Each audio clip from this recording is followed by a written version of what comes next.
મિત્રો, ક્યારેક આપણી મજબૂરી આપણને એવા રસ્તે લઈ જાય છે જ્યાંથી પાછા ફરવાનો માર્ગ સીધો નરક તરફ જતો હોય છે.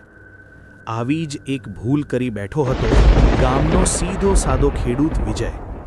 દુકાળને કારણે સુકાયેલા ખેતરો અને સાહુકારની ધમકીઓએ વિજયની ઊંઘ હરામ કરી નાખી હતી. ઘરમાં પત્ની કમલા અને તેની લાચાર આંખો વિજયથી જોવાતી નહોતી.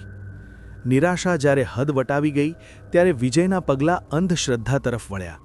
ગામની બહાર આવેલા ભયાનક જંગલમાં એક તાંત્રિક રહેતો હતો. કાળી રાત અને સુસવાટા મારતો પવન. વિજય તાંત્રિક પાસે પહોંચ્યો. તાંત્રિકે હસીને માત્ર એટલું જ કહ્યું, "તારું નસીબ રિસાયેલું છે, પણ મોહિની ધારે તો રાતોરાત બધું બદલી શકે છે. પણ શરત એ છે કે સાધના તારે એકલાએ કરવી પડશે." વિજય તૈયાર હતો. જંગલના એક બિહામણા ખૂણે તેણે મોહિની સાધના શરૂ કરી. મંત્રોચ્ચાર સાથે જ વાતાવરણ ભારે થઈ ગયું. હવામાં એક અજીબ માદક સુગંધ ફેલાઈ અને અંધારામાંથી એક અત્યંત રૂપવાન સ્ત્રી પ્રગટ થઈ. એ હતી મોહિની. તેનું રૂપ જોઈને વિજય અંજાઈ ગયો. મોહિનીએ કહ્યું, "હું તારી ભક્તિથી ખુશ છું વિજય.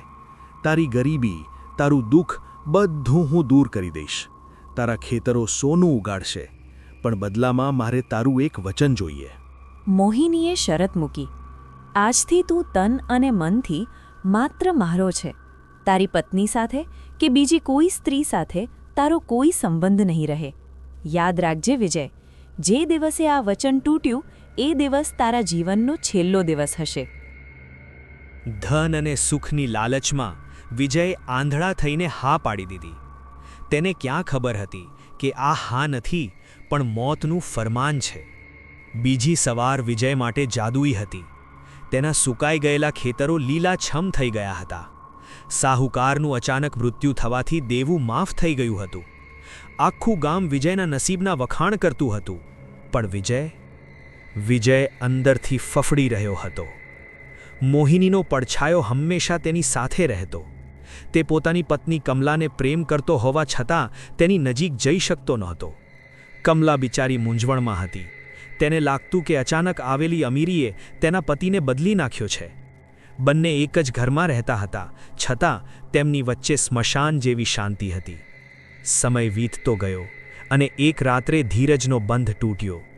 વિજય થાકીને પથારીમાં પડ્યો હતો. કમલા તેના પ્રેમમાં જૂના દિવસો યાદ કરીને ધીમેથી વિજયની પાછળ આવી અને તેને પ્રેમથી ભેટવા ગઈ. ઊંઘમાં અને મોહિનીના મોહમાં વિજયને લાગ્યું કે આ મોહિની છે.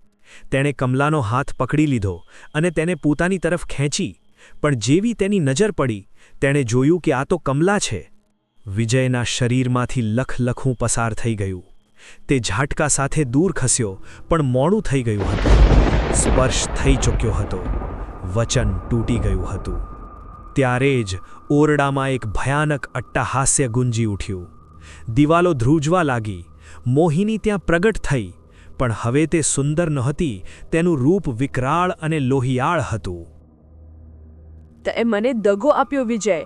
હવે તારી સજા એ છે કે જેના માટે તે વચન તોડ્યું તે જીવતી નહીં રહે. ઝડપી ગતિએ વિજય કંઈ સમજે એ પહેલાં જ હવામાં એક અદૃશ્ય તલવાર વીંઝાઈ. પણ વારમાં કમલાનું માથું ધડથી અલગ થઈ ગયું. લોહીના ફુવારા ઉડ્યા. વિજય પોતાની પત્નીની લાશ જોઈને રાડ ફાડી ઉઠ્યો. તે કરગરવા લાગ્યો, "મને માફ કરી દે મોહિની." પણ મોહિનીએ ઠંડા કલેજે કહ્યું, "તારો જીવ તો આ સ્ત્રીમાં હતો વિજય. હવે તું જીવીને શું કરીશ?" અને બીજો જ વાર સીધો વિજય પર થયો. લાલચ અને એક ક્ષણની ભૂલે હસતા રમતા ઘરને સ્મશાન બનાવી દીધું. કહેવાય છે કે આજે પણ અમાસની રાત્રે એ ખેતરમાંથી કોઈના રડવાનો અને કોઈના હસવાનો અવાજ સાથે સંભળાય છે. મિત્રો, શું તમારી આસપાસ પણ કોઈ એવી વસ્તુ છે જે તમને લલચાવી રહી છે? ચેતજો, કારણ કે દરેક ચમકતી વસ્તુ સોનું નથી હોતી. ક્યારેક એ મોહિની જેવી શ્રાપિત જાળ પણ હોઈ શકે છે. આવી જ સત્ય ઘટનાઓ પર આધારિત રૂવાડા ઊભા કરી દેતી વાર્તાઓ સાંભળવા માટે અત્યારે જ અમારી ચેનલ સન્નાટોને સબસ્ક્રાઇબ કરો. કોમેન્ટમાં જણાવો, શું તમે ક્યારેય કોઈ અદૃશ્ય શક્તિનો અનુભવ કર્યો છે? મળીએ છીએ આવતા અંકે એક નવા ડરની સાથે.